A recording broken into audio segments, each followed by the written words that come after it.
প্রিয় শিক্ষার্থীরা, ক্লাস সিক্সের 1.3 অনুশীলনীতে বলা আছে এরকম যে মৌলিক গুণনীয়কের সাহায্যে গসাগু নির্ণয় করো। আমরা প্রথমে কি করব, 144কে ভাঙায় নেব। 2 2 × 4, 4 2 × 8, 8 2 × 16, 3 16 48, 3 48 ও 144। 240কে ভাঙায় নেব। 2 × 2, 2 2 × 4, 4 2 × 8, 8 2 × 16, 3 16 48, 5 48 ও 240। 612কে এভাবে ভাঙায় নেব। 2 × 2, 2 2 × 4, 3 4 12, 3 12 36, 36 আর 17 গুণ করলে 612। এখন 144, 240, 612 এর গসাগু নির্ণয় করব। মনে রাখতে হবে যে একই সংখ্যা সব জায়গায় ভাঙানোর পর একই সংখ্যা সব জায়গায় আছে কিনা। হ্যাঁ, 2 দেখা যাচ্ছে সব জায়গায় আছে, সব জায়গায় আছে।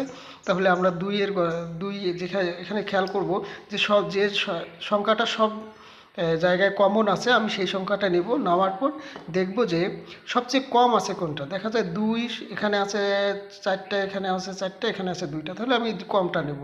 তারপরে উপরে দেখা যাচ্ছে 3 আছে, নিচেরটাও তো 3 আছে, তারপরেরটা তো 3 আছে, তাহলে আমি কি করব, এই 3গুলোর মধ্যে থেকে নেব। কিন্তু সবচেয়ে কম আছে কোথায়, এই যে একটা আছে, এই যে 240 ভাঙালে একটা পাইছি, আমি এই 3টা নেব। আর বাকিগুলো দেখব যে কারোর সাথে কমন যাচ্ছে না, মানে না মিলে যাচ্ছে না ওতে, তাহলে আর একটাও নেব না। এটাই হলো গসাগু। 2 2 × 4, 3 4 12।